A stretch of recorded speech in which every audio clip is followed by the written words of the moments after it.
Everything you touched, it was like I could see you learning, but the results were amazing, and I could see you having fun doing so. So you're one of the very few inkers who's transitioned this way. So talk to us about that journey. Comics, it's weird to me when we start talking about art, because things get so dissected into categories. Like, you're a colorist, you're an inker, you're a penciler, and it's never considered that a colorist is just doing the job of coloring the book. But that person, it doesn't mean that person's not an artist that can't paint or draw. Right.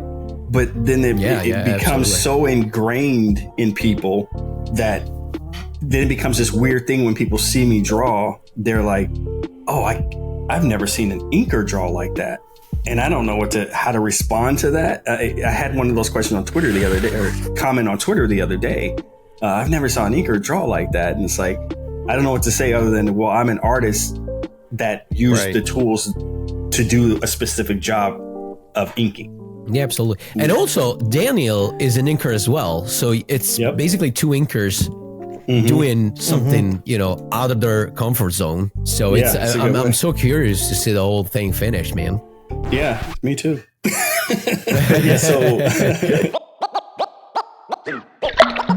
This is the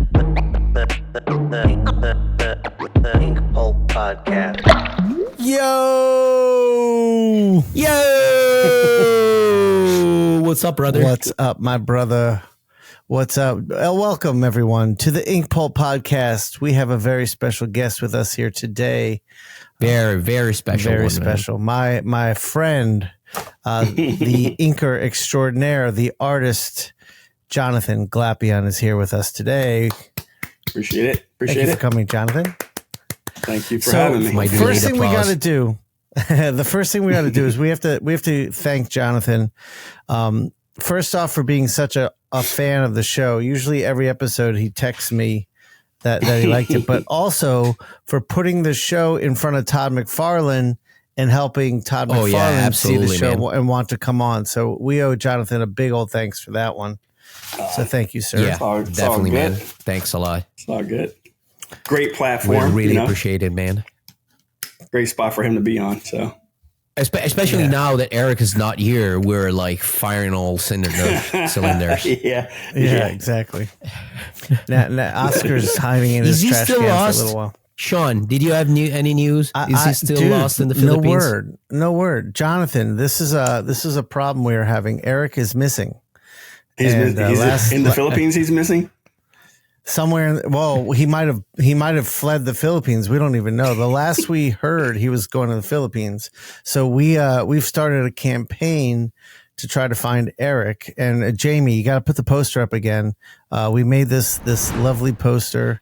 It says, "Have you seen him?" And Jonathan, you'll see it when the episode comes on. But it's a nod to some old skateboarding stuff from the 90s. You know what you should I'm also do? sad because if go ahead, Jonathan. Sorry, what you should do is get little milk cartons and have his picture on them. Yeah, we were actually talking about that. Yeah, absolutely. And you know what? Also, it's that I'm kind of sad because we had prepared this kind of surprise. By the time this episode comes out, it will be already out. But at the moment, as we're speaking, I'm preparing a commercial for my new sketchbook, and Eric is in there. We basically through AI, we made him say a lot of flattering stuff to me. Like it's a platter of compliments, like so exaggerated. And I wanted to show him as soon as he got back this amazing commercial that we're doing that's super stupid.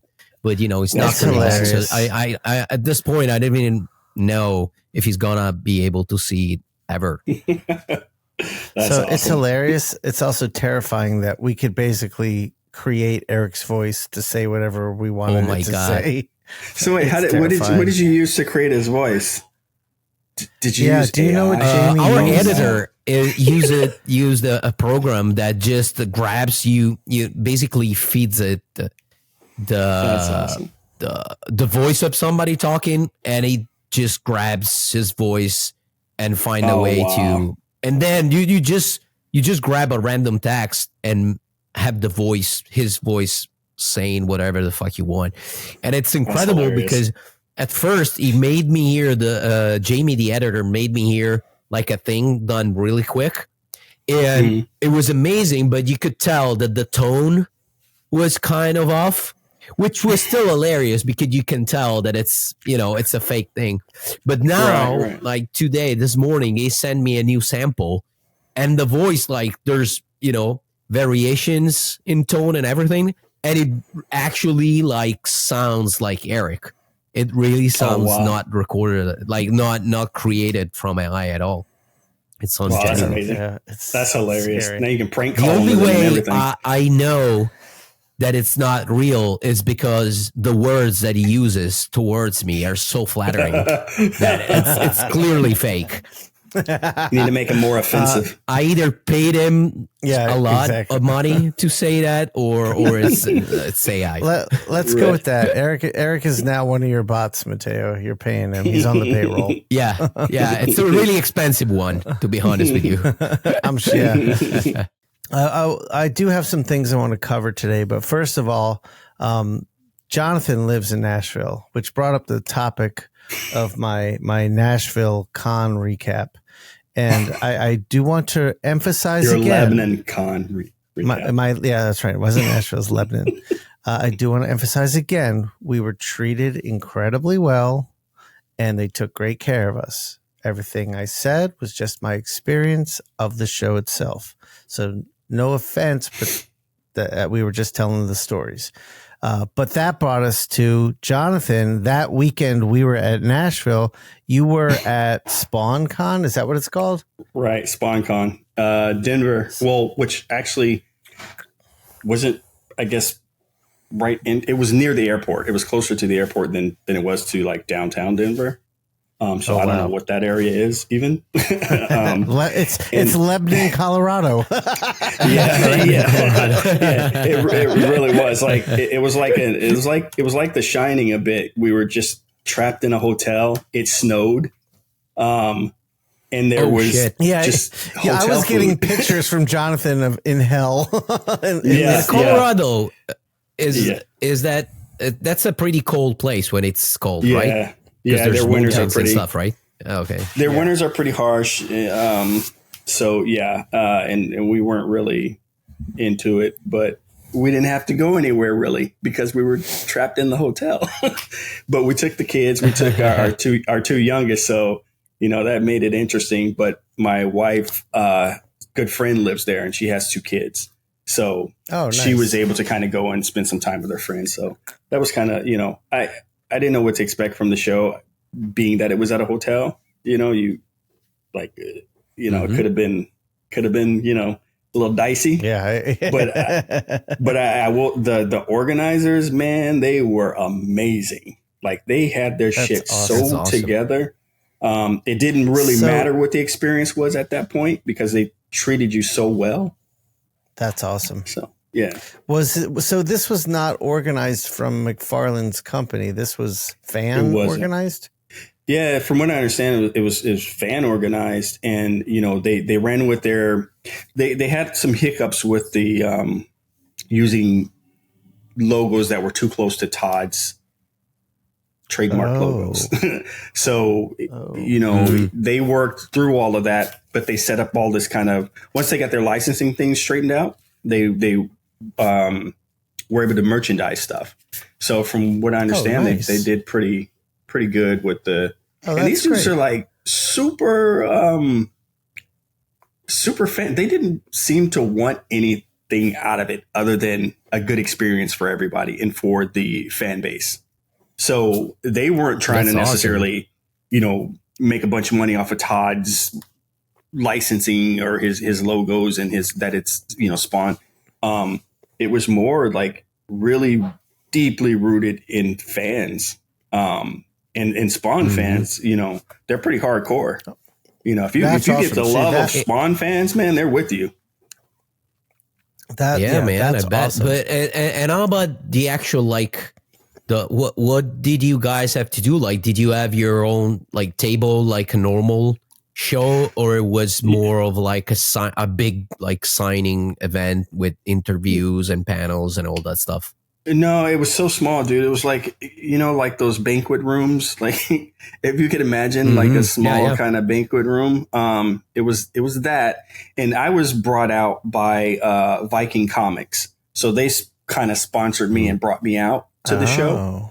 And I'm not too sure how anybody else's deal was. Like, I think they might have brought out Angel Medina too, which was cool. It was the first time I got to meet Angel Medina. But it was like the panels that they had was like, it was like in another little room. Everything was just so small. So there were panels. There were like the area where the artists were. It was just artists. Like there was nothing else. Like there was some vendors that, comic shops that brought people out or whatever. But it was very much a personal.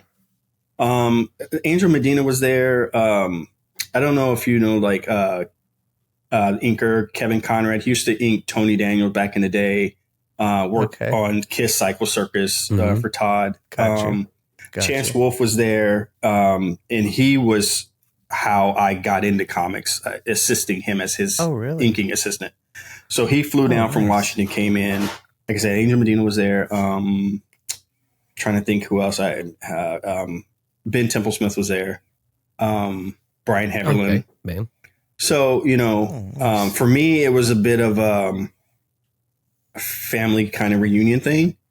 To be honest, I wasn't going to go. I wasn't going to go to it. My wife told me about it, and I was like, I said, where is it at in proximity to good food? Because that's the main reason. That's how we do. Stupid, like it's. Well, you know what it is? I know another couple of guys that choose select shows with that concept in mind. I know a couple of guys, two bearded guys. So I kind of understand how you feel about it. Okay, I don't feel so bad then. Okay, so okay. No, you don't have to with us, especially with us.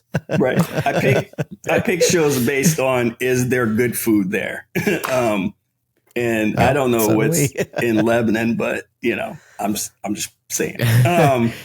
There were some. We were so far away. Well, Shawn, after a great description about the food there. Yeah, if you'd like to know about the culinary experience of Lebanon, Tennessee, then feel free to listen to that episode. Yeah. So, I kind of I don't know where I was going with it, but So I wasn't. I didn't really want to go because I asked my wife. You were supposed to be going, right. I said, well, where is it? Like, where's the hotel near or the convention center? She's like, oh no, the convention is in the hotel. And I was like, shit, that's a problem. It's like, okay, so how big can this be? And first thing I thought was like, there's no money. Like, there's no way I'm going to make any money. Right. And I don't, for fans watching and, artists traveling to shows, unless that show is fronting you like an appearance fee or whatever, some of the stuff is on your dime and you're not at home making money. You're there. Right. And if it's a bust, like everything, it just sucks. And then if they don't have good food, it's terrible. So con organizers take note. Yes. Yeah. That it seems, I don't know if it seems trivial, but it seems like it should matter. Especially if you're flying celebrities out, why do you put celebrities in Lebanon? I mean, sorry, Lebanon, but like I said, I'm not trying to. I've never been to Music City Comic Con, and that's not to say that I've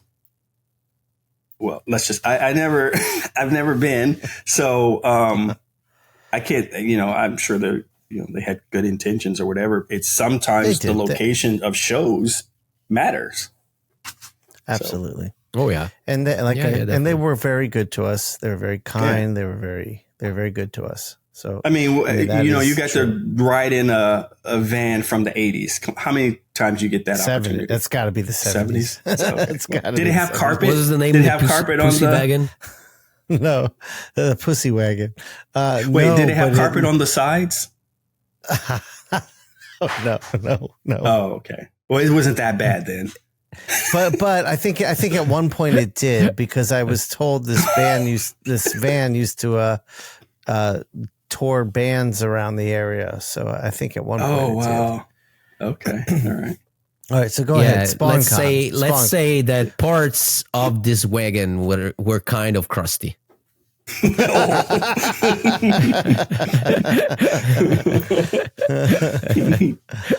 So yeah, SpawnCon was great. And you know, I judge. Sorry, go ahead. Go ahead. No, go ahead. Sometimes I judge a show, you know, like, would I go back? You know, SpawnCon, as small as it was, it felt, in a cool way, it felt really intimate. You were able to talk to people a little easier.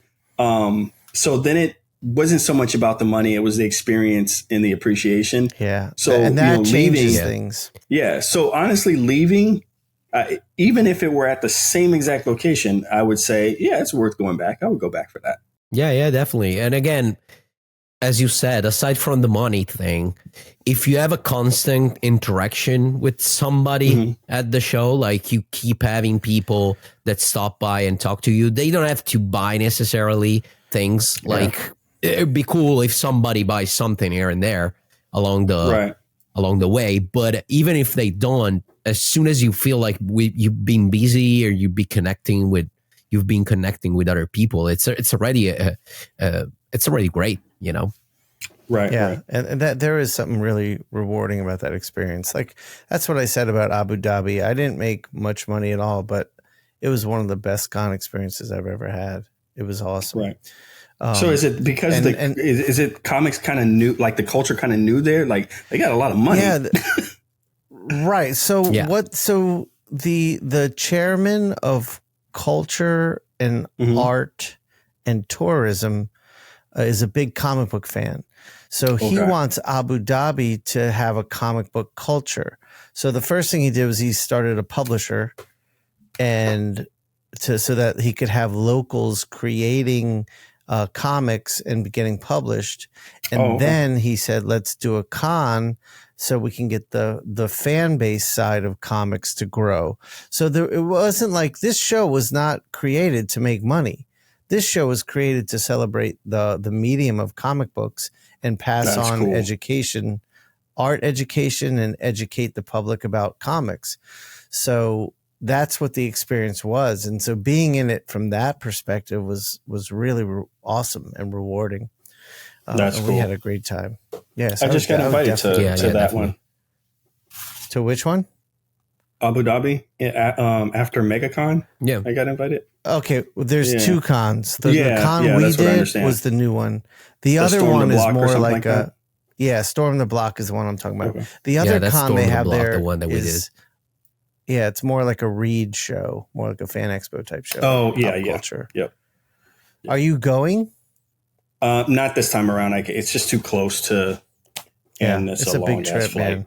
It's a big trip. I can barely be in the car for 2 hours.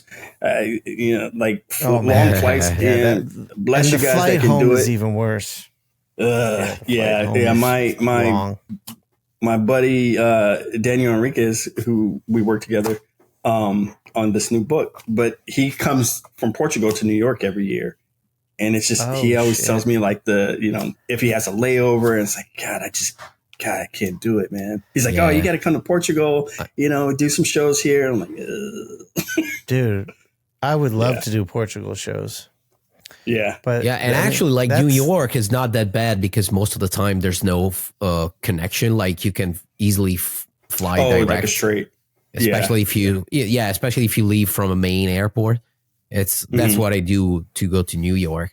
The worst when you have to fly to other places, when you have to make a connection, at least one.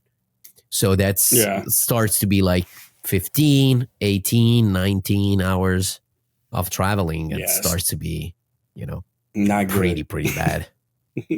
Yeah. So it sounds like Spawn. So I just got back from Orlando Art Expo. Yeah. And it sounds like Spawn. So I want to talk about this show. This was a show created by Comic Art Fans, the group, to celebrate the art of comic books. And Nice. it was in a hotel that we stayed in the hotel, and the convention center was in the hotel. It was like a ballroom. Oh, wow. Okay. This show was put together beautifully. This show was executed beautifully. It was a very small, intimate show of people who are fans of and collectors of comic book art and artists. There are some vendors there with like comic book history. So like I was traveling with my friend Ali, and he's a collector of like really, like he bought a Kirby Thor page, and we saw original Eisner's, original Wrightson's, Dave Stevens, Wally Wood. Like some of these vendors had like the history of comics. So it was awesome. And these are people who love comic book art. So, and it's a 2-day show, and there's the issue was it was 1 weekend away from MegaCon. So a lot of collectors came in on Saturday, only bought a 1-day pass because they wanted to go to MegaCon too. But I'll tell you this, in 1 day, I made about 75% of what I make at New York Comic Con in 1 day. Holy shit. And it doesn't, New York Comic Con, you might make good money, but then you got to subtract the hotel and the flight and the food, and it just brings it down. This was all profit. So in that sense, it was amazing. And it was great because you were never like busy. You had time to just chat with people that stop by your table and have conversations. Brian Stelfreeze gave me a painting lesson. I was able to walk around and talk to all these artists. Yeah. And it was awesome. Mattteo, you got to go next year. I think you will clean up there, and we had a lot of fun. Oh yeah. It sounds great, man. It was a very easy show. As usual, I gotta, I can't do all the shows because I gotta be selective because of family things. Exactly. But yeah, if that was so cool, it was that cool. I'll try and make it. Was it 2 days or 3 days? It was only 2 days, just 2 days. 2 days. But we stayed an extra day and went to Disney and had some fun there. Dude, I went on that new Tron roller coaster. Have you seen this thing? No, I haven't. I don't like roller coasters. Dude, I've never been on a roller coaster. So this was a first for me. I've never been on a roller coaster. Holy shit, really? Yeah. So we went to like the Toy Story area, and everyone wanted to go on the roller coaster. I was like, you know what? I've never done a roller coaster, and I knew Tron was coming up. I was like, let me get a kiddie roller coaster out of the way so I can just get my bearings, and then I'll do Tron. So I did that, and that was like, that one started off kind of intense. Like Jim and I were like, "Whoa, that was a bit much," but then it mellows out. But Tron was fucking crazy because your car that you sit in is a motorcycle. So you're literally hunched over like you're on a racing bike. Oh, shit. And it locks you in. So the roller coaster never goes upside down, and it doesn't have any like really big drops. What it does though is you get on the bike and it pulls you through to like a tunnel.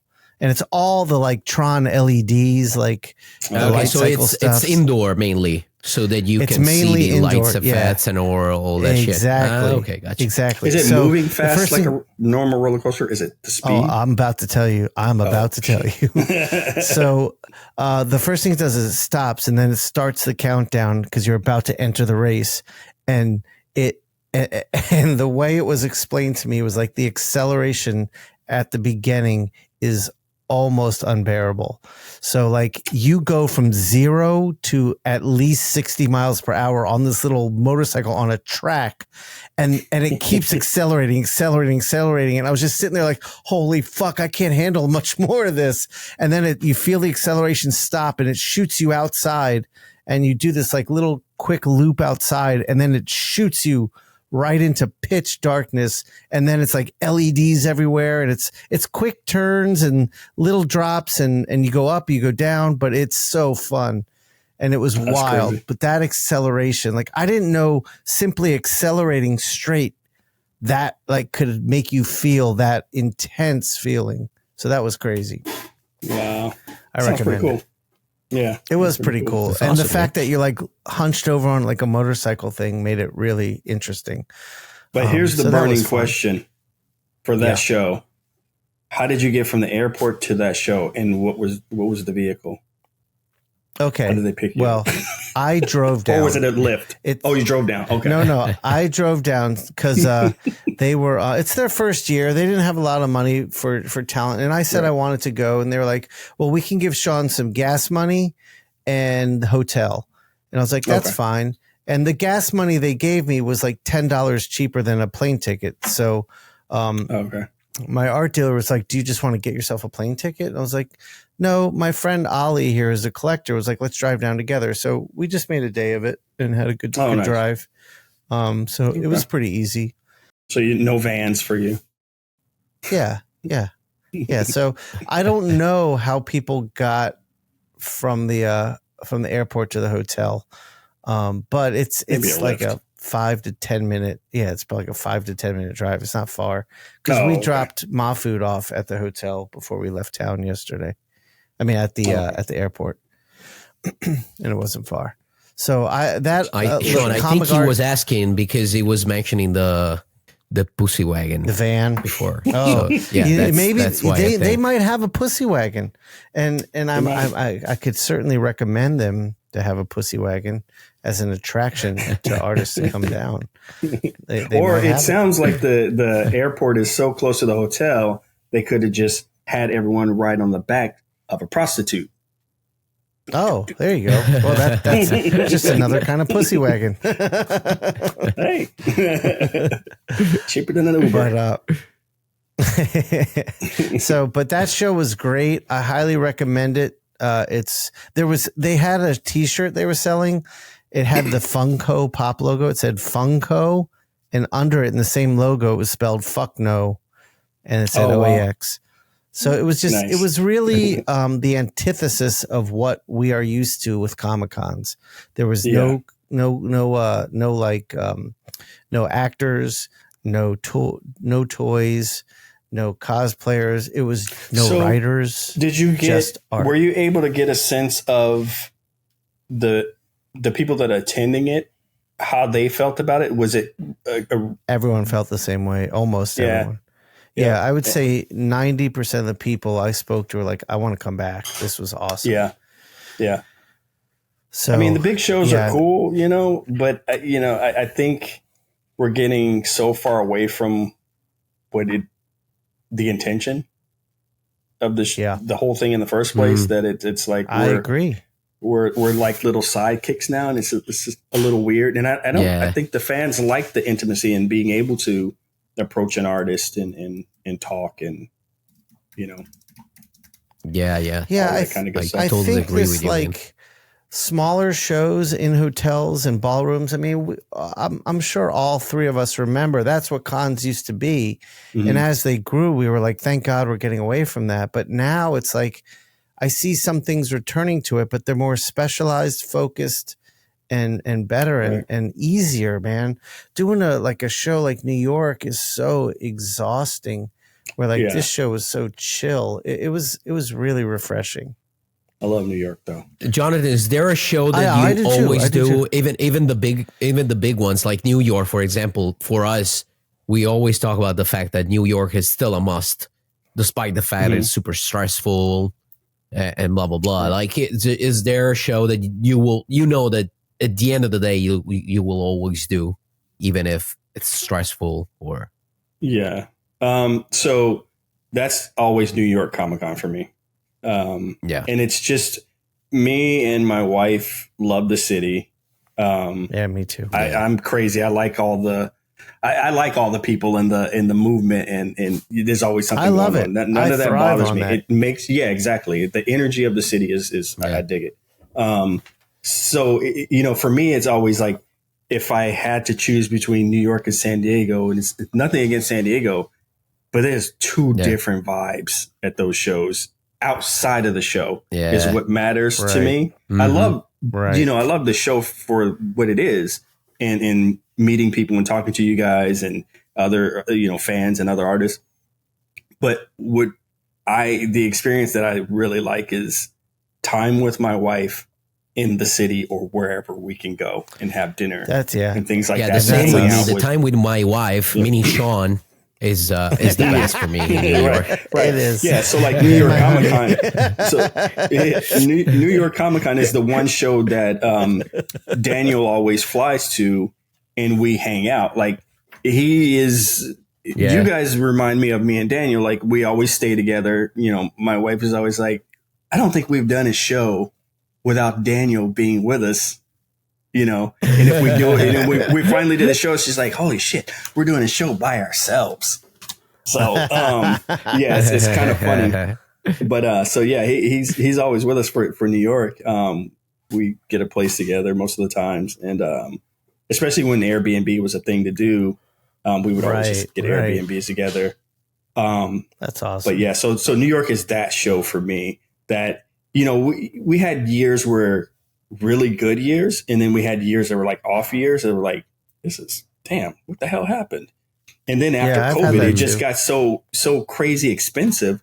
I don't know if you guys feel this way, but I talked to my wife about this, and I would always hear people say how expensive it was to do New York Comic Con because of the food or whatever. But before COVID, I didn't think it was that expensive to eat there. That was one of the things that I mean, you can find expensive ass places to eat, but we always did good. You can eat in New York affordably if you know where you're going. Yeah. I would say after COVID, fuck. After COVID, the hotels have become in Italy too, man. Ridiculous, man. Yeah, like I'm looking at the food bills and I'm like, I don't remember this being like this.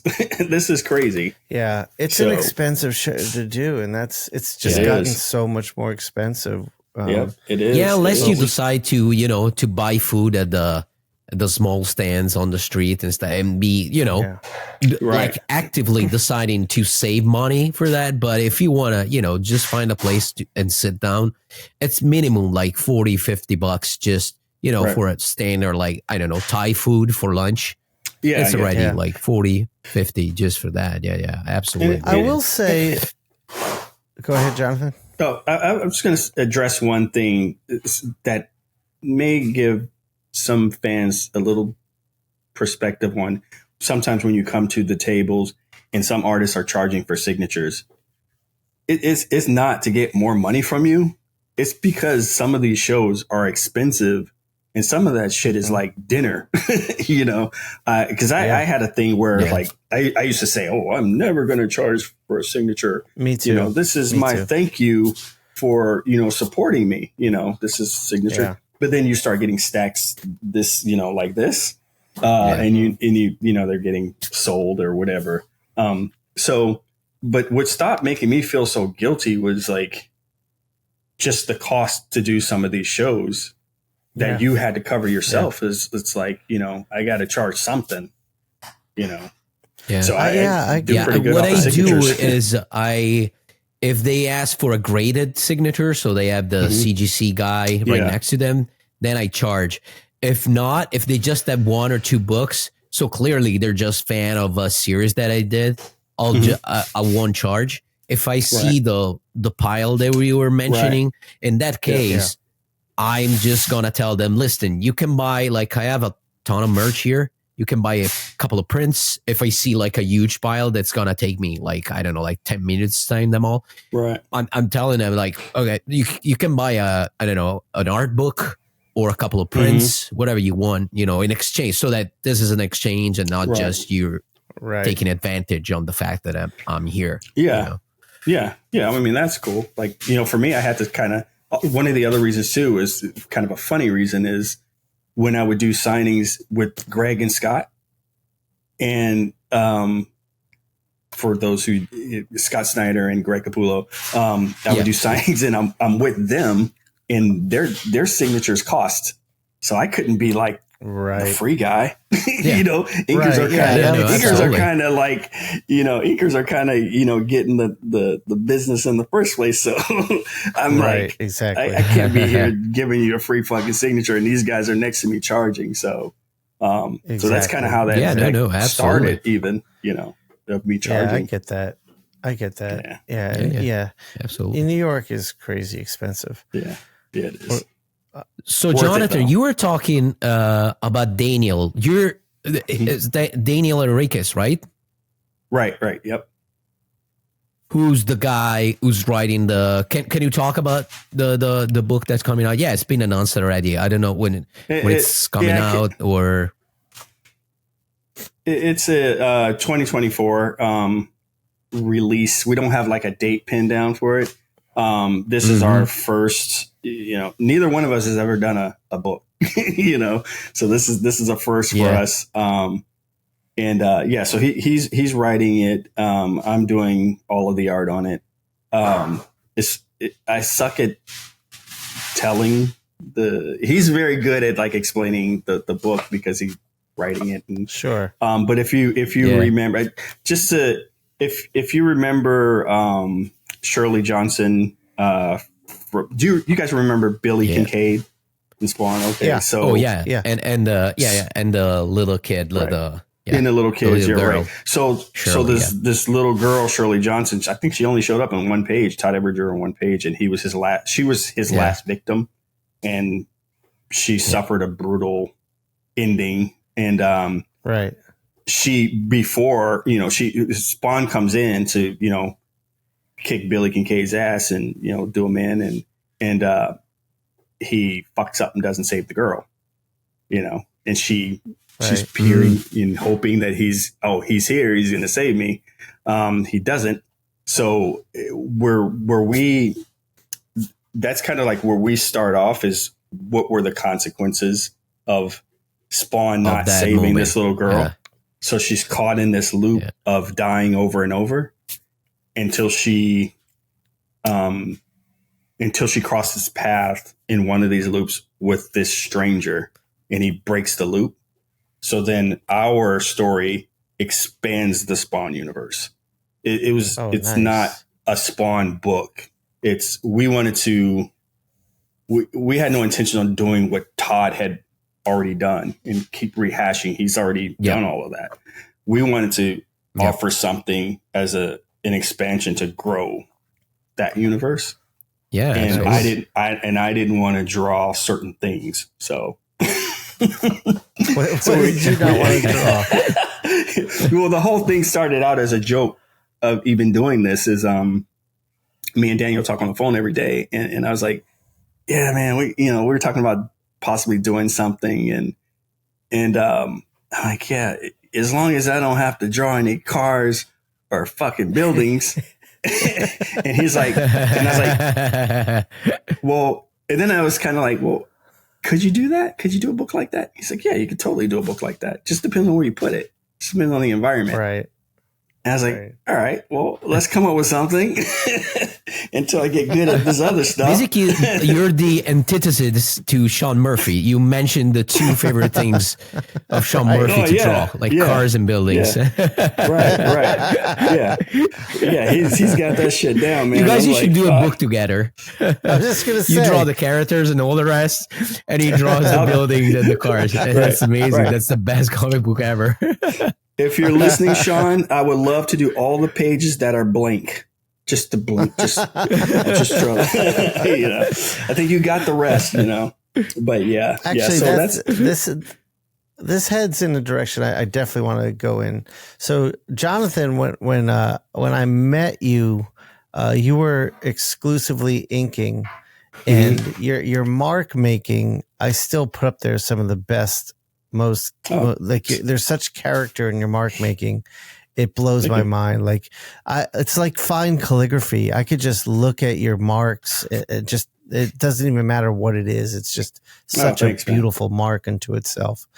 And then I started seeing you drawing on, I think it was Instagram. And I was like, you're an amazing artist. Why are you not drawing books? You're like, I don't have the confidence. And then I saw you guys at a show shortly after, and I talked to Tara, your wife. I was like, why isn't he drawing books? Like, he's so good. She's like, I've been telling him that. You should tell him that. So I wouldn't shut up about it. So I was always like, dude, you should be drawing more. And you grew so much from like your drawing in such a short period of time. And then you tapped into like multimedia stuff. You were doing paintings and everything you touched. It was like, I could see you learning, but the results were amazing, and I could see you having fun doing so. So you're one of the very few inkers who's transitioned this way. So talk to us about that journey. Yeah, absolutely. And also, Daniel is an inker as well. So it's basically two inkers doing something, out of their comfort zone, if we want to put it that way. So I'm so curious to see the whole thing finish, man. Yeah, me too.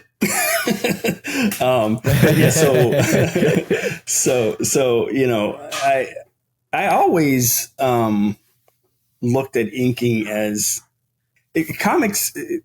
It's weird to me, and when we start talking about art, because things get so dissected into categories. Like, you're a colorist, you're an inker, you're a penciler, and it's never considered that a colorist is just doing the job of coloring the book. But that person, it doesn't mean that person's not an artist that can't paint or draw. Right. But then it becomes so ingrained in people that then it becomes this weird thing when people see me draw. They're like, oh, I've never seen an inker draw like that. And I don't know how to respond to that. I had one of those questions on Twitter the other day, or comment on Twitter the other day. I've never saw an inker draw like that. And it's like, I don't know what to say other than, well, I'm an artist that used the tools to do a specific job of inking. So for me, I remember when the part where you kind of coming in on, seeing my stuff on Instagram of more drawings and stuff like that, my personal work, that was all, a lot of that was morning walks. As cheesy as this might sound, it was morning walks with my wife, building my confidence to kind of put myself out there and stop being so critical of my own stuff. Like were these talks you would have? Literally just. So the strategy for me was just to get out of my own way and just start putting something down and putting it out there. Because I always drew. I always, drew and painted and stuff like that. But when I got into inking, I got good enough to always have work. So I didn't have time for myself. And you guys both know drawing, you got to put the time in. Oh, yeah. And so when I started out, when you started seeing little things on Instagram, there was just little headshots, stuff like that. I started opening a commission list. Just little, it would only be like a few. And I would only bite off what I could deal with. And then, and it was just headshots. I just started small to build up my confidence and, get my drawing skills a little better.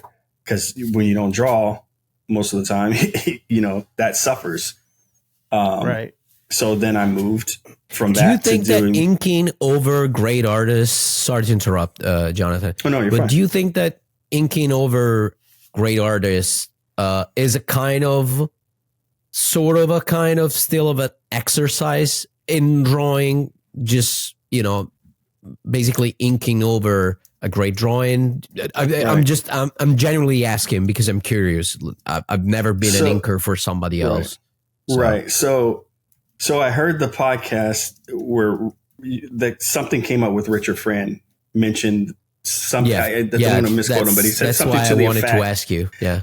He said something that I didn't agree with. He said something to the effect of, there's nothing that you can bring from inking into drawing that you I don't know if I'm saying it right. Yeah. More or less, the juice of it was that's exactly why I wanted to ask you, because I was pretty surprised when he gave that answer. Not that I agreed or anything. I didn't know. Right. But he was like, no, it's just, for me, it's basically just thinking, and it's not related to what I want to do. So it's yeah. No, I have to totally disagree with that one. I kind of get where he's coming from, but I don't agree with it because if you're open to anything, you can learn and bring that with you, whether it's just confidence. You know what I mean? The confidence you gain from having to work a certain way inking over. I was fortunate enough to ink over Greg for over a decade, and he's by far one of the best to do it. So So it could go two ways. It could go me just going through the motions of inking and getting pages done and not paying attention to what he's putting down and maybe why he's doing what he's doing. Or I can pay attention and absorb what I'm inking over. And I'm seeing the originals. You know, I'm not inking over blue. I'm seeing the originals every time I'm inking these pages. So there's a lot of little things that you can get out of what someone with that type of skill set, you can bring that into your own work, especially if you're confident in your craft as an inker. You know, you have all of that down. Yeah. So then, you know, I disagree that there is something that you can gain from that and pull into what I'm doing now as far as penciling. Yeah. I would say looking at what you're doing, and even Richard, like he posted a Galactus just yesterday that just blew me away. I can see how inking it, like you said, if you're looking for the lessons on the page, I would think inking is a great teacher. It can be, yeah. Because I mean, let's be. So here's the thing so a great inker can make a mediocre penciler look really good. Yeah. So then why can't you do that for yourself? Right. I mean, some people can't, you know, but then that addresses your issues with your drawing skills. But there's an element of, if you're at a certain level inking, that you can clean up some of your deficiencies and your pencils. You know, it may just be the rendering and the foundations are not great. You got to work on that, but there's something you can pull from it. I don't agree with what he's saying. Screw you. Absolutely. That was a good question. Richard's good. Do you think there's also, on the other end, there's a risk that by inking the same, I mean, you've inked a lot of different artists, but you know, you've inked a lot of Greg's stuff. Right. Do you think that on the long run, when you decide, okay, it's time to draw for myself, you're too much influenced from all the stuff that you saw from Greg, so you might end up using the same solution that he uses? Is that a possibility, you think? I think it's a possibility if you have the personality that you kind of, I don't even know how to answer it. I think it is a possibility. If you know, you kind of have to be mindful. But for me, I just don't think I have any. I have different taste in what I seem to be attracted. Like, I love Greg's work. Yeah. But I and I'm not trying to kiss ass here, but I can look at your work all day and it's just fun to look at.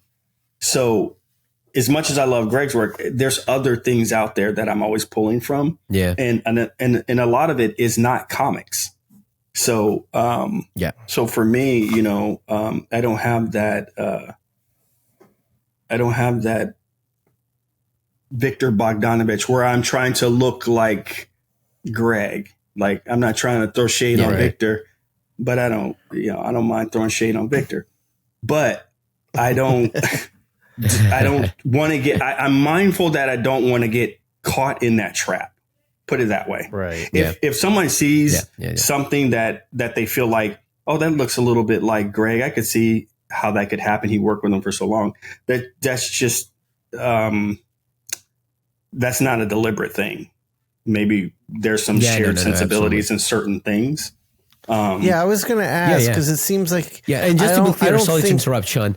Just to be clear, I don't see that. I was just curious about the process because again, I never inked somebody else, so I'm really curious to see, especially when I see an inker that is, not transitioning because, as you said, you've always been doing your own stuff in private, but seeing it now public, so I can see how you're evolving and your stuff is evolving. As I'm just really curious about this whole process.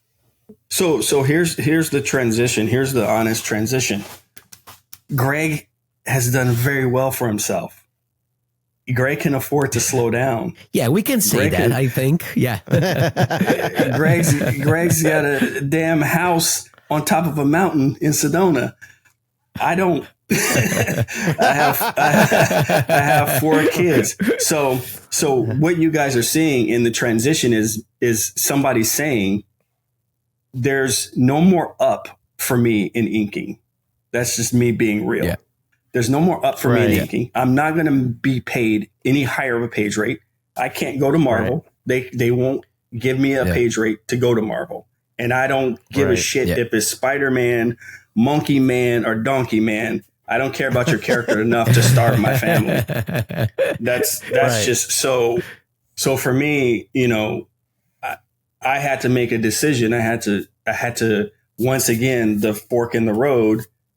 I had to take a risk, and it's scary, because I know what inking provides me. I know that if I wanted to go, contact DC or whatever and say, hey, do you guys got anything? I could probably get some work there, but I may have to do 2 books, Right. And I don't have the time to work like a slave. So that's not appealing to me. So this is me taking a shot on myself with a friend who's also taking a shot, and we'll see what happens. But this wasn't a planned thing. Man, for what it's worth, I think you're doing the right thing, especially seeing the quality. I mean, I haven't seen the interior pages that you're working on, but the stuff that you're posting is fucking amazing. I remember telling your wife at a show a few years ago, you weren't there, and she stopped by. I think she was looking for you, and we told her specifically to tell you that the stuff that you were doing back then was fucking incredible, man. Even the taste that you have in color already, it's incredible, man. Thank you. This was at Emerald City. I remember this happening because she was going around. I guess you had mentioned my Batman stuff. And so she came around to look through my portfolio, and that's when Mattteo and I started talking to her. So wow. I definitely remember that conversation. I think the real story was that you disappeared with Daniel. You were making out with Daniel in the bathrooms, and she was looking for you, and we covered for you. So you're welcome. Being 2 lovers we only make out in New York, so. That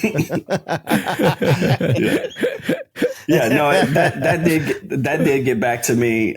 She came and she told me that, and I was just like, oh my God, I can't believe it, because I have so much respect for what you guys do, and your guys' work is amazing. Oh, thanks, man. But feelings it's definitely all super deserved. I agree. Appreciate totally. It. I spent a fair amount of time beating myself up to the degree of even phone conversations with Todd, saying he this is the thing he tells me: when are you going to get out of your own fucking way?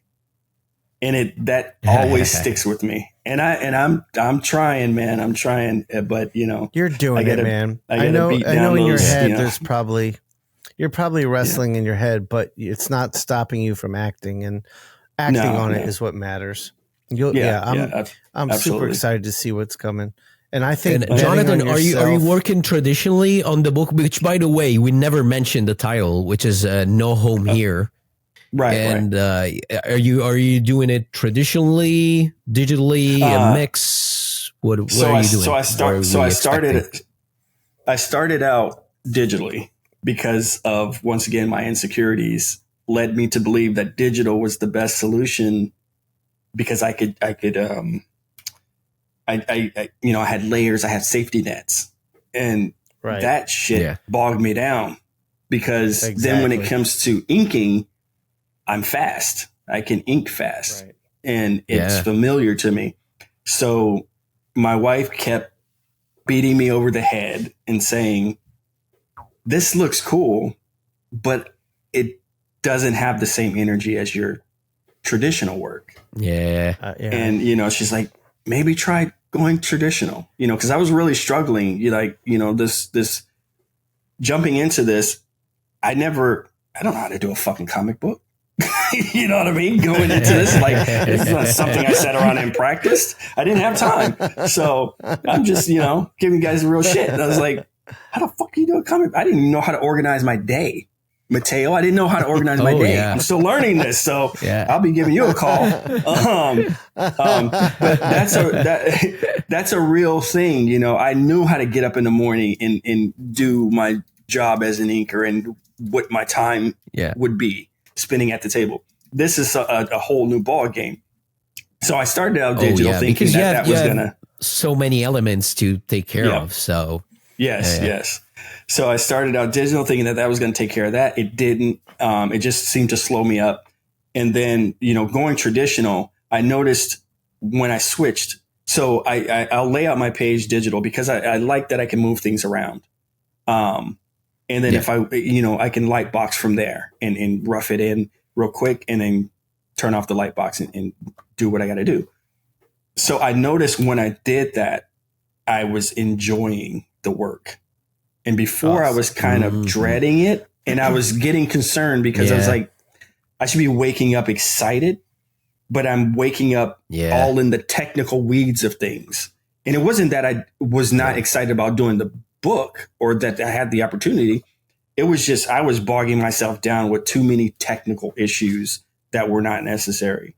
So there's a time where digital is cool. And there's a time where it's like, you got to just go back to your roots and I agree. Go from there. Yeah. Like, I remember talking again, we talk a lot about Brian Stelfreeze because he's the scientist in the comic book industry.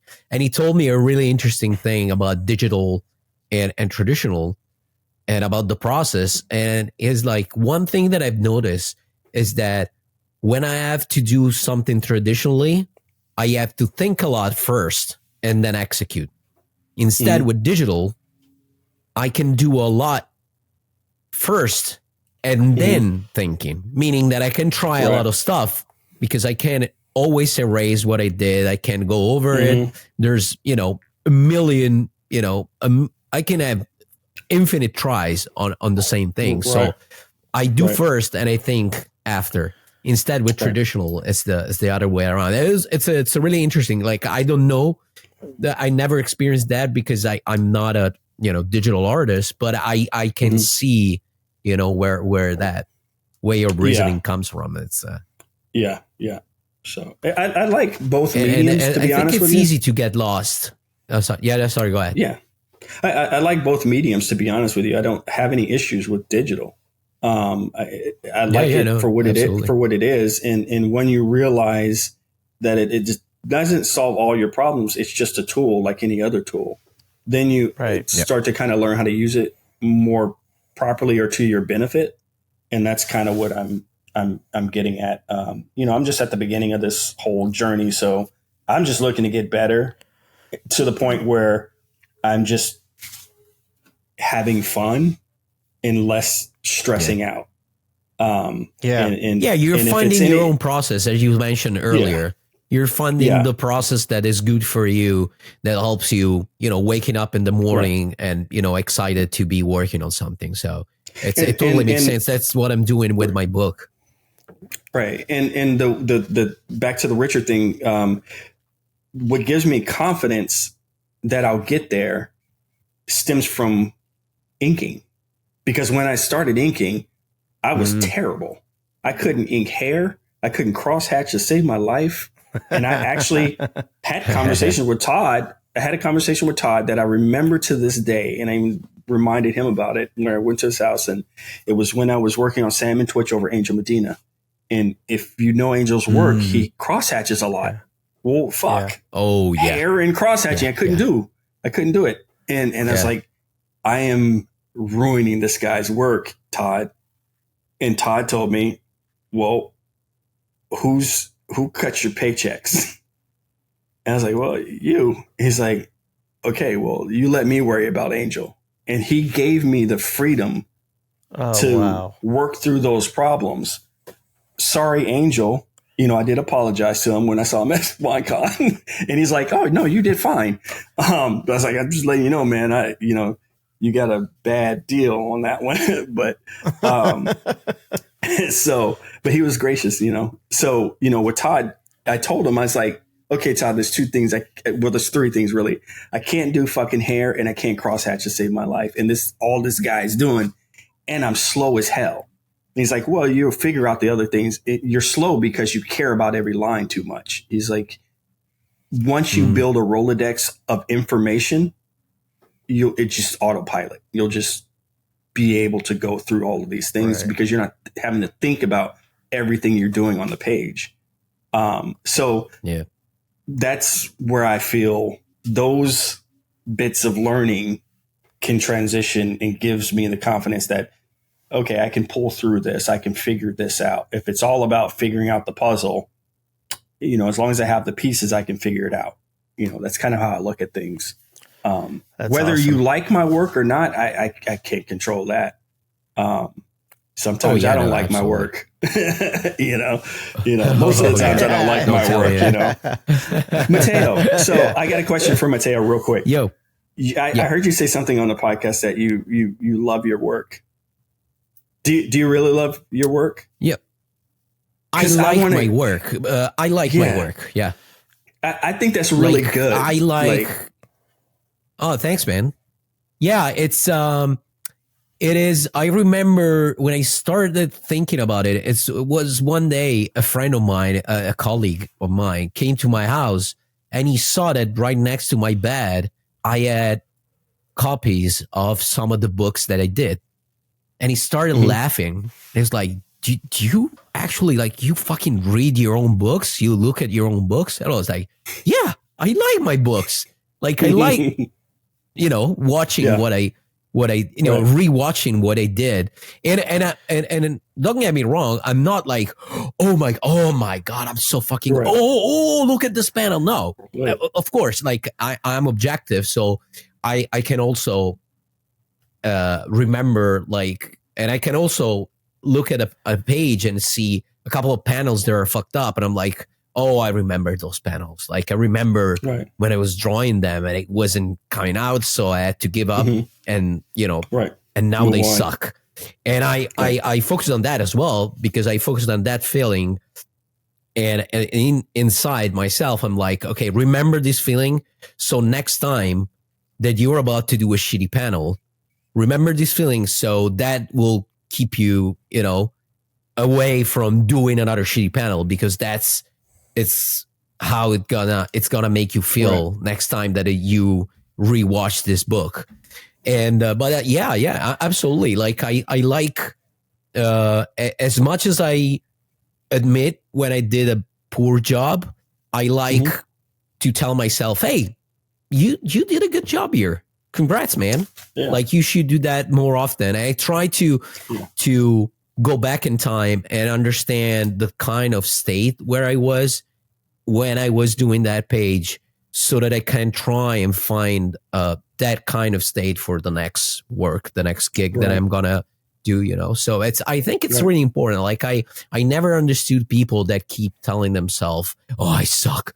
I'm terrible. Oh my God. Oh, I'm miserable. Then don't do comics, do something else where you can be proud of what you did. It's, you're already doing this thing that's so hard to do.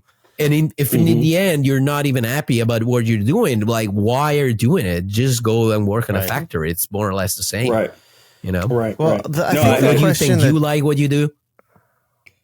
Who, Shawn or me? Well, both of you. It's valid for both of you. Well, let me hold on real quick. I want to hear Jonathan's answer here, but I think what Jonathan was really trying to ask you but he was being polite, was, do you jerk off to pictures of yourself? And then I come on my face. It's a full circle. Looking at my face, I come on my face. No, I want to,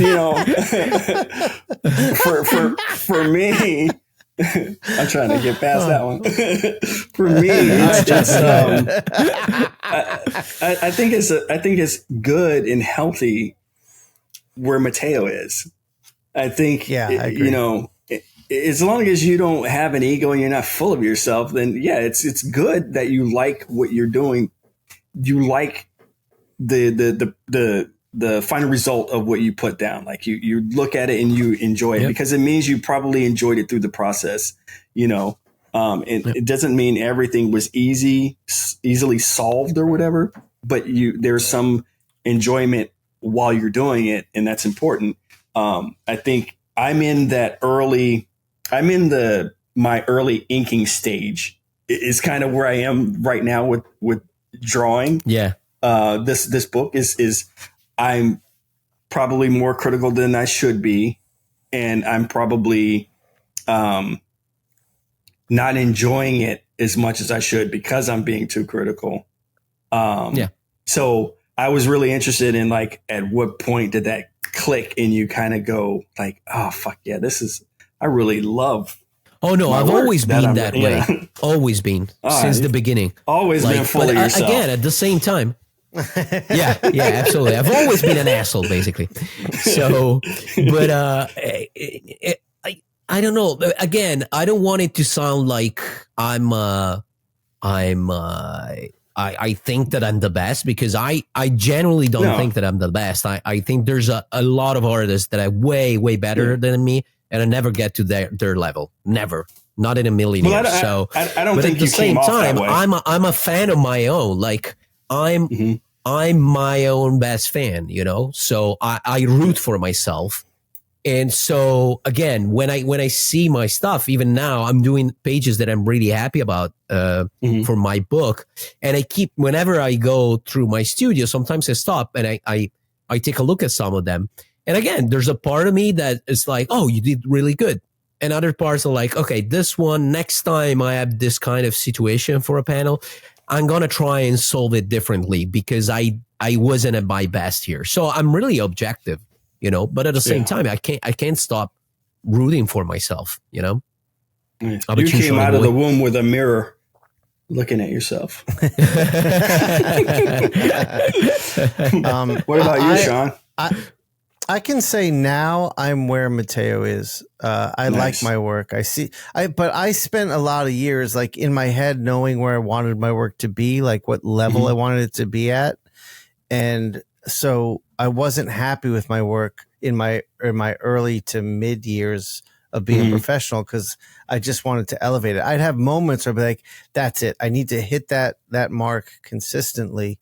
And now I feel that way. Like now I'm really happy with where I am. I mean, I look at parts of everything I do. I'm like, that could be better. That could be better. But I also am in this really healthy learning phase now where it's like the learning, like doing something new and seeing it work and even seeing it not work excites me because it gives me something to keep pushing forward with. So, but generally speaking, I look at my work. I'm like, I feel like my work now is like, oh, that's me. Like with Mattteo and with you, like you can just see their marks and see the work from a distance and be like, oh, that's Mattteo, that's Jonathan. And I feel like I've hit that point too. So I feel I feel good about what I'm doing. Yeah, that's cool. It's awesome. Good times. Yeah. Oh, by the way, another time, since you were talking about Sam and Twitch, like I can't tell you, I don't know if you actually read the Sam and Twitch stuff that you were doing. Like if you actually read the book, Jonathan, I don't know if you read comic books. That face said it all. Like the first chapter, it was Sam and Twitch. I think the chapter was called Udaku. I still remember that chapter. It was fucking amazing. Yeah. So not only the art and the inks were beautiful, but but also the story. So I really loved it. Yeah, I enjoyed that a lot too. And nerd time. Nerd time. It took me, I told you, it's like sometimes it would take me like forever to ink these pages. And so by the time I spent like a 15-hour day, I didn't want to read a fucking comic book. I didn't want anything to do with a comic. So I wish I think I did. Honestly, I probably read them, but I don't remember. It's been so long. So Jonathan, you got your start as an inker with Todd McFarlane's. Yeah. And you're coming back now, getting your start as a penciler with Todd McFarlane. That's awesome. It's a crazy, wild. He's always giving me opportunities. Yeah, that's great. It seems to me that when you work for McFarlane, it's like a family environment. And when you're in, you're good. So yeah, I mean, I don't know how it works, for everyone else. I kind of tend to be there when he needed me. Like I went and worked on Spawn 300 with him. He flew me out and stayed at his house, and that was probably the most fun I've had working in comics. Amazing. Like because I get there and thinking, Todd, he's got desk set up. He's amazing. Like, he wants me to come out. He's got desk set up. Nope. Working on a fucking kitchen counter with tile, all bumpy and shit. No shit. Yeah, man. So I'm like, what the fuck is going on, Todd? So then the lighting was shitty. And I'm like, Todd, can I get a light? So he goes and gets the old fucking light with, the green shade, the old school. Yeah. I'm like, really, dude? We should just hold up lighters. And so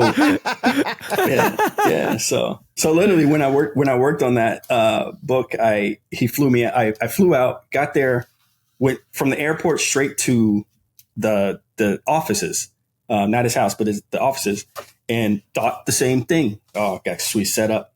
Fucking art table. They did have an art table with no light once again, but so they just had the ceiling lighting, and it was kind of shitty. Oh my God. And I'm like, God, what is this situation, man? Didn't eat the whole day. Never ate anything. The only reason I ate, got candy bars from his PR person that came to your table, Shannon Bailey. She took care of me. She was like my mother the whole time. So that's why I ate. And then, so anyway, I say all that to say, like, I've always, Todd did a lot to help me grow. So whenever there was a situation where he needed me to come in and help out, I'll drop whatever to do it. That's awesome. So it does feel for me like I wouldn't want to be anywhere else. I would rather kind of come home to try this out, and because me and Daniel talked about, like, we had 3 other book ideas, and this is the one we took to Todd, and we talked about it in the beginning. It was like I don't know shit about Kickstarter. Like, I don't know. I don't want to deal with that. We got to shit. Like, I don't want to deal with it.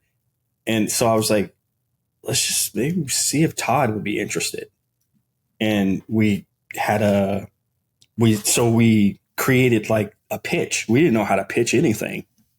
And I created character designs, and I just made sure they kind of looked like they could be toys with accessories. Right. Yeah, that's smart. So let's okay, let's talk his love language. Let's see if we can get our foot in the door here. Awesome. And, so we set up a Zoom meeting, and me, the editor-in-chief, Thomas Healy, Daniel, and Todd got on and talked about it. And right in the beginning, man, we said the one thing, and then Todd shot it down. He's like, I don't really want to do something like, I can't say it, but he's like, I don't really want to, forget how he said it, but it was like, oh, fuck. And like, how you guys have seen us in the screens? You could see so there's 4 screens. You could see the 2 screens, me and Daniel, look like we're frozen, like our internet's frozen.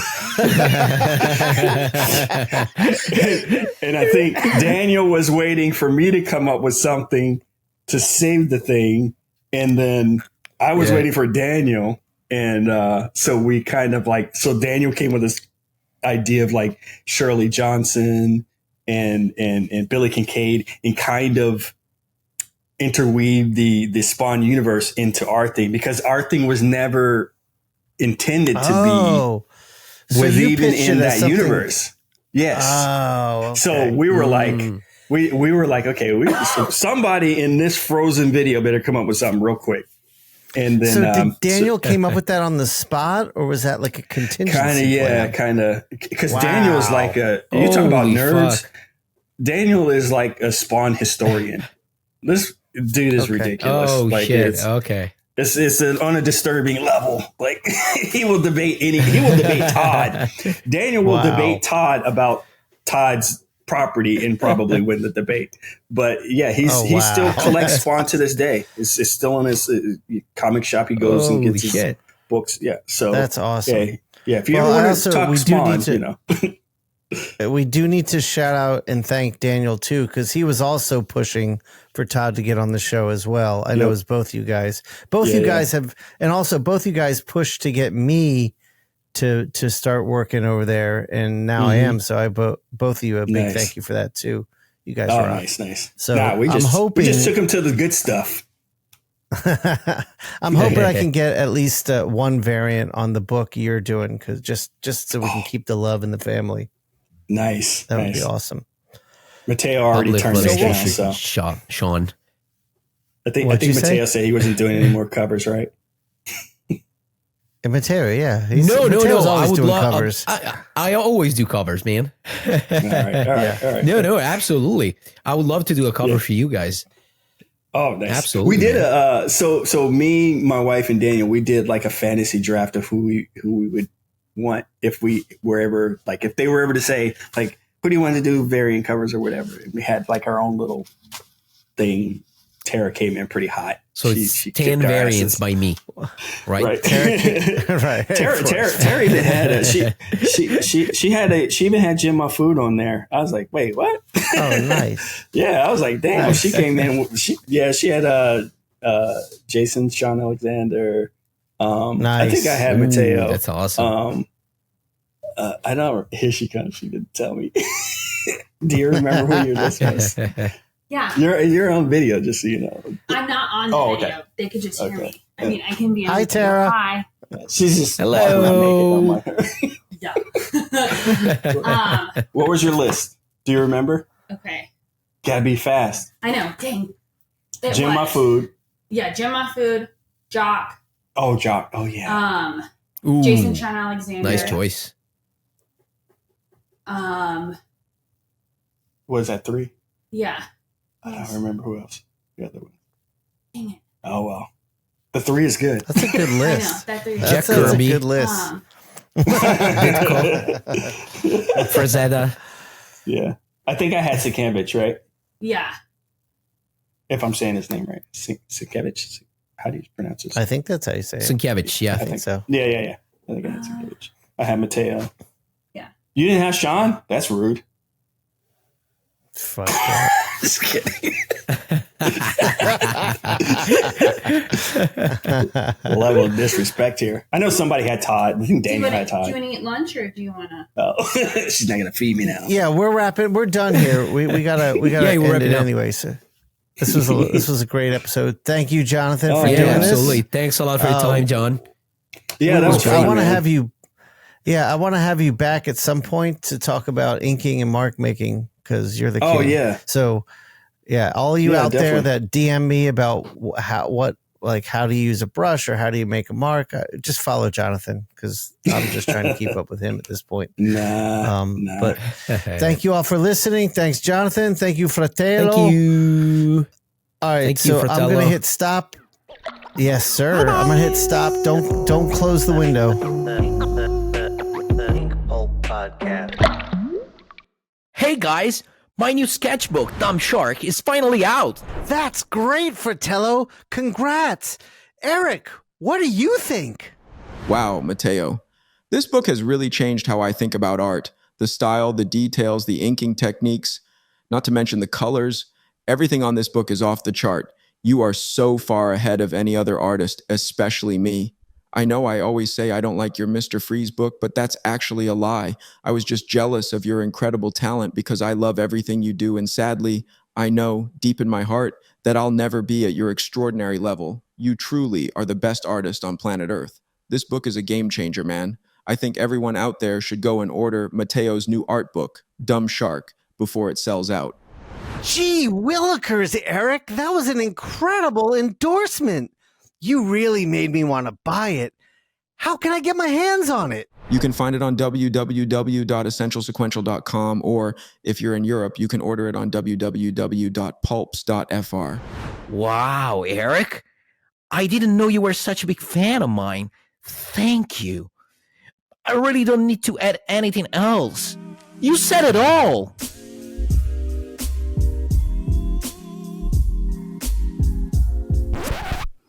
What an asshole. Wait, what?